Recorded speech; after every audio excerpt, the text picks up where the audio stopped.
नमस्कार, स्वागत है आप सभी का। न्यूज़ वन इंडिया देख रहे हैं आप और मैं हूं आपके साथ कृतिका। बुलेटिन की शुरुआत करेंगे। निकाय चुनाव के पहले चरण के प्रचार पर अब ब्रेक लग चुका है, क्योंकि 4 मई को सुबह 7 बजे से लेकर शाम 6 बजे तक मतदान होना है, जिसके बाद में 13 मई को नतीजे आएंगे। पहले चरण में 9 मंडलों की 37 जिलों में वोटिंग होनी है।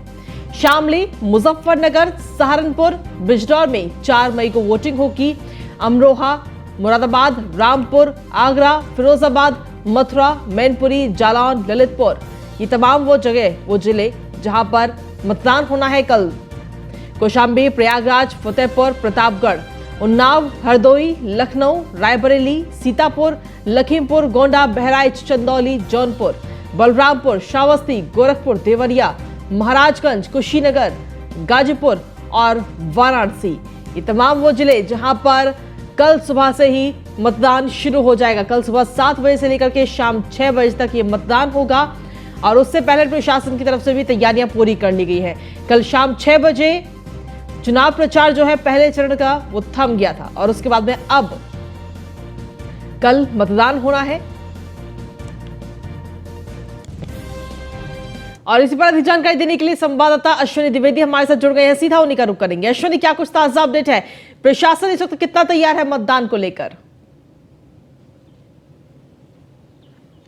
बिल्कुल, अगर बात करें कल 4 मई को नगर निकाय चुनाव के प्रथम चरण के लिए मतदान होना है और इसको लेकर के जिला प्रशासन है पूरी तरीके से तैयार है। पूरे प्रदेश में जिन जिलों में चुनाव होना है बाकायदा वहां तैयारी कर ली गई है। लखनऊ की बात करें या अन्य जिलों की बात करें, पहले चरण में कुल 37 जिलों में मतदान होना है और 390 सीटों पर मतदान होना है। निश्चित तौर पर निकाय में मतदान होना है निश्चित तौर पर।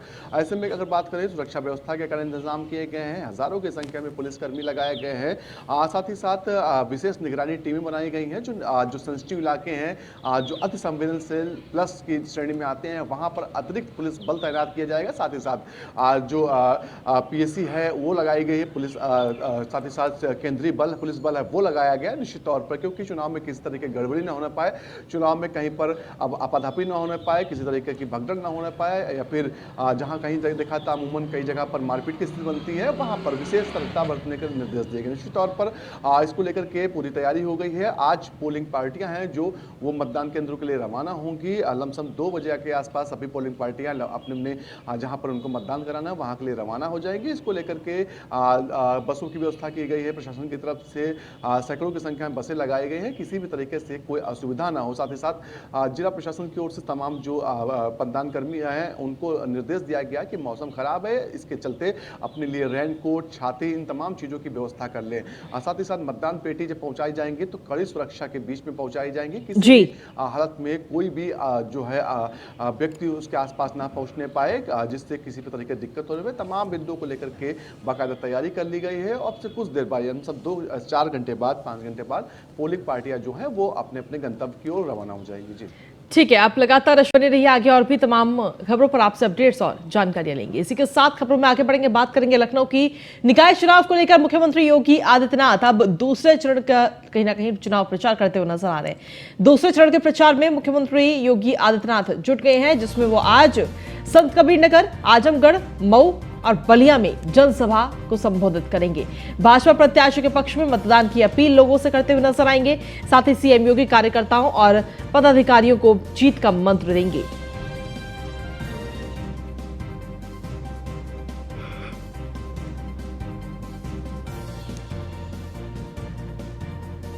तो आज योगी आदित्यनाथ संत कबीर नगर, आजमगढ़, मऊ और बलिया में जनसभा को संबोधित करेंगे, जिसमें सुबह 11:05 पर जूनियर हाई स्कूल खलीलाबाद में जनसभा करेंगे। 11:50 पर संत कबीर नगर से सीएम रवाना होंगे। 12:30 बजे एसकेपी कॉलेज मैदान आजमगढ़ में जनसभा करेंगे। 1:45 पर जीवन राम कॉलेज मऊ में सीएम योगी जनसभा करेंगे।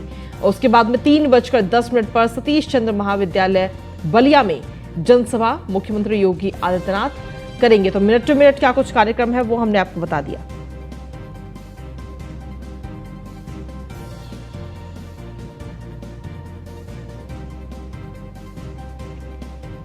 तो बड़ी खबर आप तक पहुंचा रहे हैं। 12:30 बजे एसकेपी कॉलेज मैदान में आजमगढ़ में ये जनसभा होगी मुख्यमंत्री योगी आदित्यनाथ की। पहले चरण के चुनाव प्रचार के बाद में अब दूसरे चरण की तैयारियों में कहीं ना कहीं मुख्यमंत्री योगी आदित्यनाथ जुट गए हैं। जगह जगह जनसभा होनी है, जिसमें आज संत कबीरनगर, आजमगढ़, मऊ और बलिया में जनसभा को संबोधित करेंगे।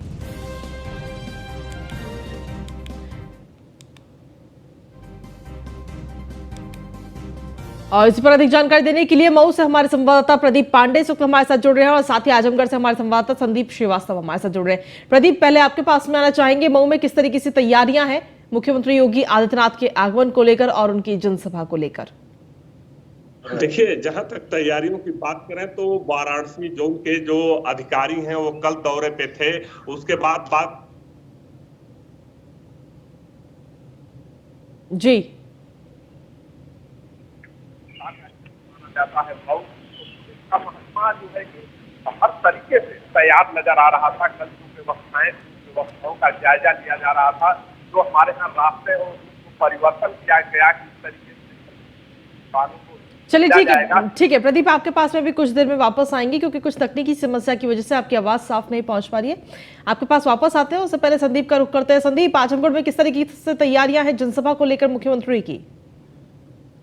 मैं आपको बता दूं कि देखिए, सूबे के मुख्यमंत्री आ रहे हैं और यहाँ आजमगढ़ में कहीं न कहीं अब भाजपा का वर्चस्व बनता दिख रहा है, तो उनके आने से और भी उत्साह में कार्यकर्ता आएंगे और आ गए हैं, जिसकी तैयारियां आज एसकेपी इंटर कॉलेज में 12:30 बजे मुख्यमंत्री जी का चुनावी जनसभा है, जिसमें पूरी तरह से ओत-प्रोत कार्यकर्ता और जनता सुनने जा रही है उनको। और क्योंकि मुख्यमंत्री जी जब भी आते हैं तो हमेशा कार्यकर्ताओं में, जनता में जोश भर के जाते हैं और उसका परिणाम ये होता है कि हमेशा कहीं न कहीं भाजपा को फायदा ही होता है। ये निकाय चुनाव जो है, ये अगर इनके भाषण आते हैं और भाषण देते हैं, जनता उनकी बातों पे आके और अगर नगर पालिका को जिताती है तो ट्रिपल इंजन की सरकार जो विकास के पहिए को और तेज दौड़ाने का काम करेगी। और ये देखना है कि मुख्यमंत्री जी के आने का जो फायदा मिलना चाहिए वो मिलता है कि नहीं। और कहीं न कहीं लेकिन यहाँ पे ये भी कहने की बात है कि जो निर्दल प्रत्याशी हैं, पार्टियों के प्रत्याशियों पर भारी दिख रहे हैं यहाँ पे, और कहीं न कहीं उनके लिए सरदर्द बने हुए हैं। अब उन सरदर्द को दूर करने के लिए योगी जी की भाषण कितना कारगर साबित होता है, ये देखने की बात है। जी चलिए ठीक है संदीप, आपके पास वापस आएंगे। प्रदीप, आवाज मिल पा रही है हमारी? जी प्रदीप, अब बताइए तैयारियां कैसी हैं वहां पर मुख्यमंत्री के आगमन को लेकर? देखिए, मुख्यमंत्री का आगमन दोपहर होना है, 2 बजे के आसपास माननीय मुख्यमंत्री योगी आदित्यनाथ सोनी धापा मैदान में आएंगे और जो तैयारियां हैं वो विशेष हैं। जैसा कि हम बता रहे थे कि सुरक्षा व्यवस्था के चौकन्ने इंतजाम किए गए हैं। लोगों में एक बहुत बड़ा उत्साह है, क्योंकि मऊ नगर पालिका हमेशा एक माफिया के चंगुल में जकड़ी हुई थी, उससे निजात कब मिले, ऐसा लोगों को एक इंतजार है। जो मऊ वासी थे वो कभी खुल करके अपनी बात नहीं कह पा रहे थे, ये नहीं कह पा रहे थे कि उनको किस प्रत्याशी को वोट देना था, देना है या देना होगा। यानी दबदबा इतना तेज था, उस दबदबा आज स्थिति ये बनी हुई है कि वो दबदबा बदलने के मूड में है। अगर बात की जाए तो सीएम योगी का बार बार मऊ जो दौरा हुआ, जो बुलडोजर बाबा के नाम से मऊ में जाने गए, यानी 50 करोड़ से ऊपर की संपत्तियां मुख्तार अंसारी के करीबियों की कुर्क की गई, अभी भी कार्रवाई जारी है। तो ऐसे में लोगों के एक उम्मीद है, बहुत बड़ी उम्मीद है कि नगर पालिका का वो चश्मा उतरेगा जो एक अंधकार के तौर पे पूरे नगर में छाया था और एक नया सवेरा होगा। इस उम्मीद के साथ लोग आज कार्यक्रम में भाग लेंगे और प्रत्याशी का हौसला बढ़ाने में पूरी मदद करेंगे। जी ठीक है प्रदीप, आपके पास वापस आएंगे। संदीप, अगर आजमगढ़ की बात करें तो किन किन की किस्मत इस वक्त दांव पर लगी हुई है आजमगढ़ के अंदर? कौन कौन से ऐसे प्रत्याशी हैं वहां पे? देखिए, मैं आपको बता दूं कि भाजपा प्रत्याशी है अभिषेक जायसवाल दीनू है और सपा से मंसूर आलम है। उसके बाद बीआरडी एक सामाजिक संगठन है, उससे हरिकेश विक्रम श्रीवास्तव है और निर्दल में गोविंद दुबे हैं और बसपा से रमेश निषाद है। ये मुख्य लोग हैं और ये दोनों यही मुख्य लोग हैं जिसपे फाइट है। और कहीं न कहीं ये देखने को मिल रहा है कि निर्दल प्रत्याशी पार्टी प्रत्याशियों पे हावी दिख रहे हैं। अब ये 13 तारीख को देखना होगा कि कौन कौन अपनी बातों से लुभा के 11 तारीख को वोट में बदलता है, अपने अपने पक्ष में वोट कराता है जनता से, और 13 तारीख को इसका फैसला हो ही जाना है। ठीक है संदीप, अगर देखा जाए तो मुद्दों की अगर हम बात करें तो क्या मुद्दे हैं वहां पर जिनको ध्यान में रखते हुए इस बार वहां की जनता मतदान करने वाली है? देखिए, हमेशा से नगर पालिका, जब भी पिछले जो भी नगर पालिका चेयरमैन रहे, वो कभी भी यहाँ सुध नहीं लिए। जो मूलभूत सुविधाएं होनी चाहिए, साफ सफाई होनी चाहिए, समय से कूड़ा उठना चाहिए, और सबको पानी की व्यवस्था, सड़क की व्यवस्था होनी चाहिए, ये कभी भी अभी तक चाहे कोई भी रहा हो पूर्ण नहीं हो पाया है।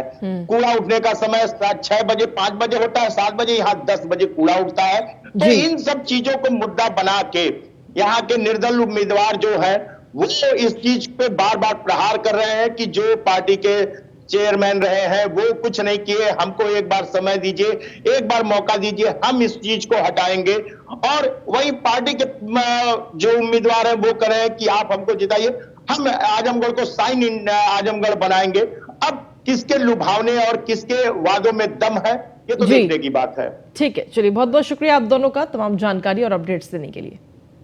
और इसी के साथ चलिए खबरों में आगे बढ़ेंगे, बात करेंगे अब लखनऊ की, जहां पर रक्षा मंत्री राजनाथ सिंह का आज लखनऊ दौरा है। अपने 2 दिवसीय दौरे पर लखनऊ आ रहे हैं रक्षा मंत्री राजनाथ सिंह।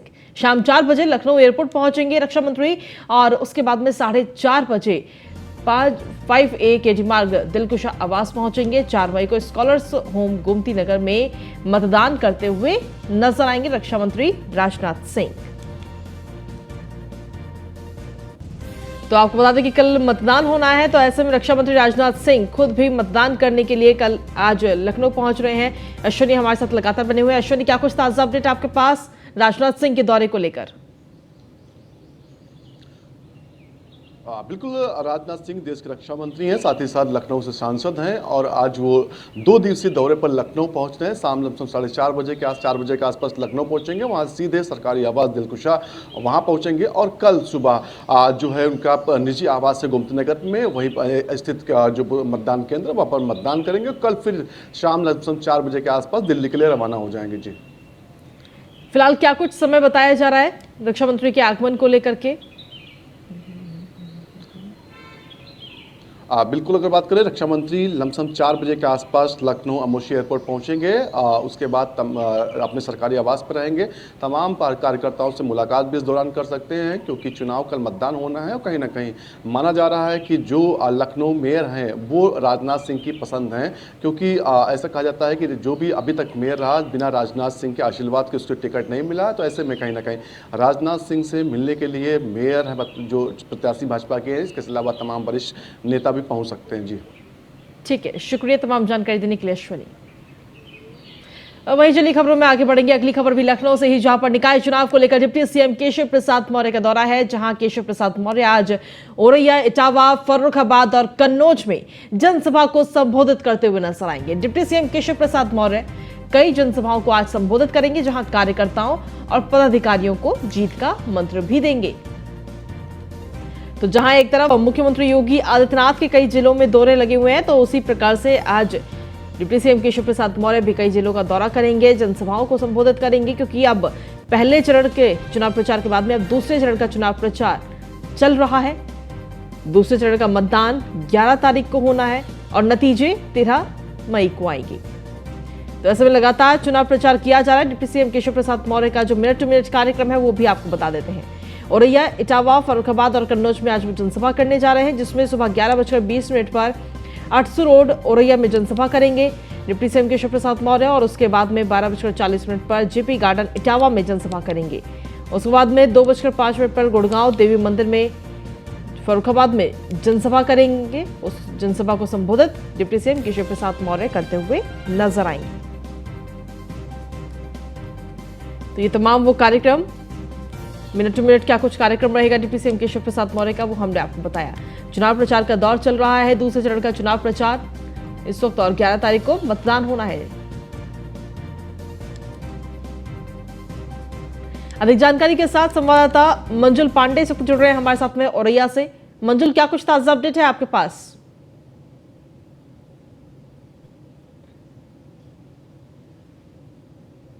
11:20 पर वो अच्छू रोड के पास त्रिवेदी गेस्ट हाउस में जनसभा को संबोधित करते नजर आएंगे। वहीं देखा गया है कि नगर निकाय चुनाव में औरैया जनपद में भाजपा का खासा असर देखने को नहीं मिला है, लेकिन इस बार जो है भाजपा की लहर देखने को मिल रही है। जी, फिलहाल कितने बजे डिप्टी सीएम वहां पर पहुंचेंगे और उनके आगमन को लेकर क्या कुछ तैयारियां हैं प्रशासन की तरफ से? तकरीबन 11:20 पर जो है गेस्ट हाउस में पहुंचेंगे और प्रशासन पूरे तरीके से मुस्तैद दिख रहा है और वहीं भारतीय जनता पार्टी के कार्यकर्ताओं में खासा जोश देखने को मिल रहा है। जी ठीक है, शुक्रिया तमाम जानकारी देने के लिए। अगली खबर का रुख कर लेते हैं लखनऊ से, जहां पर निकाय चुनाव को लेकर डिप्टी सीएम ब्रजेश पाठक के भी लगातार दौरे आज हैं। आपको बता दें कि डिप्टी सीएम ब्रजेश पाठक चित्रकूट, महोबा और हमीरपुर में आज जनसभा को संबोधित करेंगे। साथ ही कई जनसभाओं को संबोधित करते हुए नजर आएंगे। कार्यकर्ताओं और पदाधिकारियों को जीत का मंत्र देंगे डिप्टी सीएम ब्रजेश पाठक। और साथ ही ब्रजेश पाठक का मिनट टू मिनट क्या कुछ कार्यक्रम है वो भी इस वक्त आपको बता देते हैं। आपको बता दें कि डिप्टी सीएम ब्रजेश पाठक आज चित्रकूट, महोबा और हमीरपुर में जनसभा को संबोधित करेंगे।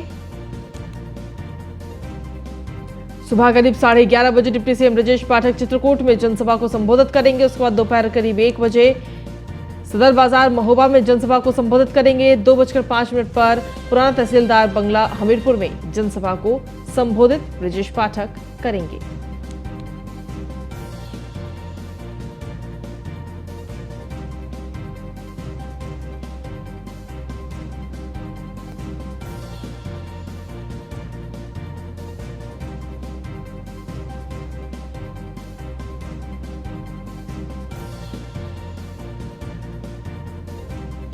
और इसी पर अधिक जानकारी देने के लिए महोबा से हमारे संवाददाता अनुज इस वक्त जुड़ गए हैं। सीधा उन्हीं का रुख करते हैं। अनुज, आज डिप्टी सीएम ब्रजेश पाठक का महोबा का दौरा है, क्या कुछ तैयारियां हैं वहां पर और कितने बजे डिप्टी सीएम वहां पर पहुंचेंगे? चल रहे हैं और ऐसे में जो है भाजपा कोई कसर नहीं छोड़ना चाहती। इसी क्रम में डिप्टी सीएम ब्रजेश पाठक हो रहा है। यहाँ पे सरकारी जो है चेयरमैन प्रत्याशी जो बिमला घोष है उनका चुनाव प्रचार करने वाले एक बड़ी जनसभा की तैयारी की जा रही है। भाजपा के जो लोग हैं एक बड़ी जनसभा की तैयारी कर रहे हैं। तो कुल मिला के महोबा में जो है 5 जो 2 नगर पालिका और 3 नगर पंचायत हैं, तो उनके जो सारे प्रत्याशी होंगे उस मंच में होंगे और ब्रजेश पाठक जी उनके पक्ष में जो है वोट करने की अपील करने वाले हैं। जी ठीक है, शुक्रिया अनुज तमाम जानकारी देने के लिए।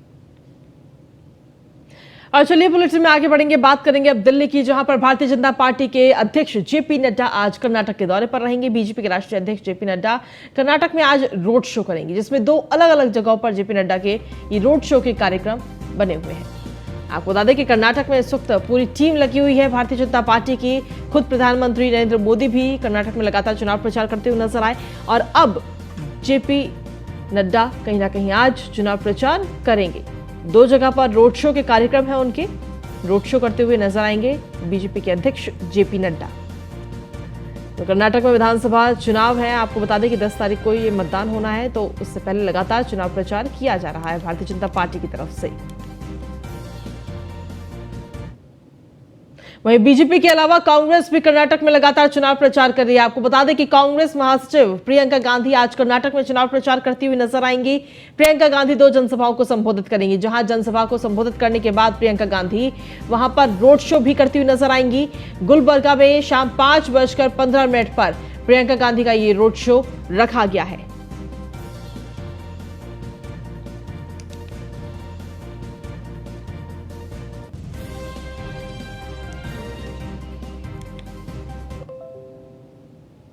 और चलिए खबरों में आगे बढ़ेंगे, आपको बता दें कि उत्तराखंड के मुख्यमंत्री पुष्कर सिंह धामिया आज देहरादून के लिए रवाना होंगे। सुबह करीब 9:30 बजे मुख्यमंत्री उत्तराखंड सदन से रवाना होंगे देहरादून के लिए। सोमवार को देर रात दिल्ली पहुंचे थे सीएम पुष्कर सिंह धामिया और अपने दिल्ली दौरे के दौरान पीएम मोदी से सीएम धामी ने मुलाकात की थी। केदारनाथ धाम का प्रसाद प्रधानमंत्री को दिया था और साथ ही इसके अलावा और भी कई अन्य लोगों से, अन्य बड़े नेताओं से मुलाकात करते हुए पुष्कर सिंह धामी नजर आए थे। लेकिन अब आज वापस देहरादून की ओर रवाना होंगे मुख्यमंत्री पुष्कर सिंह धामी।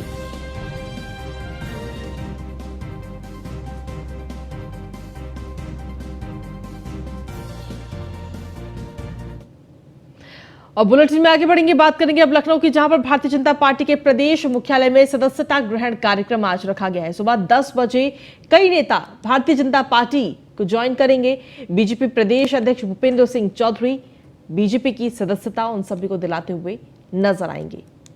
ये बड़ी खबर आप तक पहुंचा रहे हैं। सुबह 10 बजे कई नेता भारतीय जनता पार्टी का दामन थामते हुए नजर आएंगे। हालांकि ये नेता कौन होंगे ये देखना दिलचस्प होगा, क्योंकि लगातार दल बदल का दौर इस वक्त चल रहा है उत्तर प्रदेश के अंदर।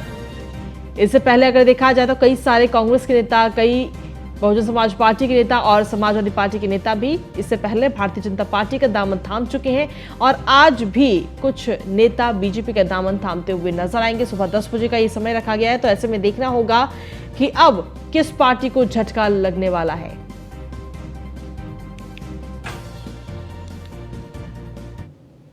और बुलेटिन में आगे बढ़ते हुए अगली खबर का रुख करेंगे लखनऊ से, जहां पर निकाय चुनाव के मद्देनजर सार्वजनिक अवकाश इस वक्त घोषित कर दिया गया है। निकाय चुनाव के मतदान के दिन सार्वजनिक अवकाश घोषित किया है। 4 मई और 11 मई को सार्वजनिक अवकाश घोषित किया गया है। तो जिन जिन जगह पर 4 तारीख को मतदान होना है उन जिलों में 4 तारीख का अवकाश घोषित किया गया और जिन जगहों पर, जिन जिलों में 11 मई को मतदान होना है वहां पर 11 मई का अवकाश घोषित किया गया है। लखनऊ से बड़ी खबर आप तक पहुंचा रहे हैं। निकाय चुनाव के मद्देनजर ये सार्वजनिक अवकाश घोषित किए गए।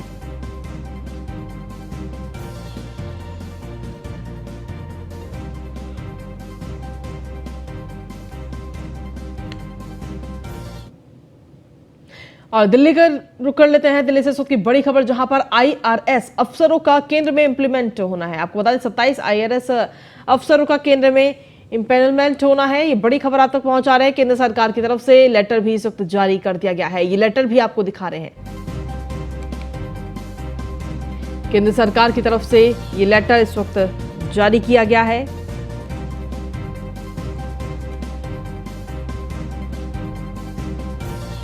तो आईआरएस अफसरों का केंद्र में इंपैनलमेंट होना है। 27 आईआरएस अफसर हैं जिनकी ये लिस्ट जारी की गई है।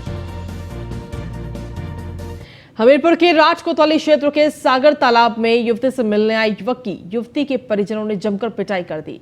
पिटाई से युवक की हालत गंभीर हो गई है। इसके बाद युवक को हॉस्पिटल में भर्ती कराया गया, जहां उसका इलाज जारी है। वहीं पुलिस ने दोनों पक्षों की तहरीर पर मामला दर्ज करके जांच शुरू कर दी है।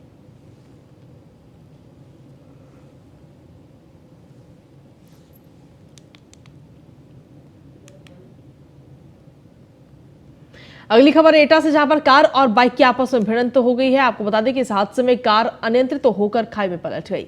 हादसे में एक युवक की मौके पर ही मौत हो गई है। साथ ही मासूम समेत 6 अन्य लोग घायल बताए जा रहे हैं। फिलहाल शव को पोस्टमार्टम के लिए भेज दिया गया है। घायलों का हॉस्पिटल में इलाज जारी है। पिलुआ थाने के गुलाबपुर गांव की ये पूरी घटना बताई जा रही है।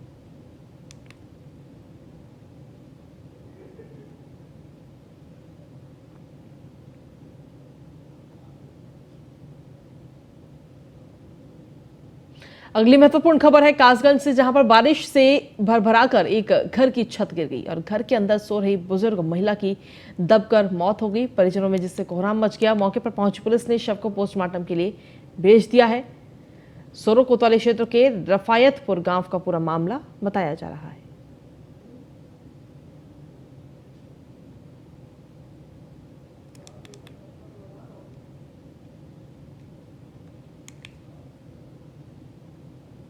कासगंज के बाद अब अगली महत्वपूर्ण खबर है अंबेडकर नगर से, जहां पर डीएम के निरीक्षण में राजकीय निर्माण की पोल खुलती हुई नजर आई है। आपको बता दें कि निगम की पोल खुली है। इंजीनियरिंग कॉलेज और जेल के निर्माण में कई सारी खामियां मिली हैं। डीएम के निरीक्षण में कमियों का यह पूरा खुलासा हुआ है। वहीं डीपीआर के अनुरूप निर्माण कार्य नहीं किया गया। करोड़ों की लागत से कॉलेज का यह निर्माण कार्य हुआ था। डीएम ने 15 दिन में व्यवस्था सही करने के सीधे तौर पर ये निर्देश दे दिए हैं और साथ ही व्यवस्था सही नहीं होने पर शासन को पत्र लिखने की बात भी कही है।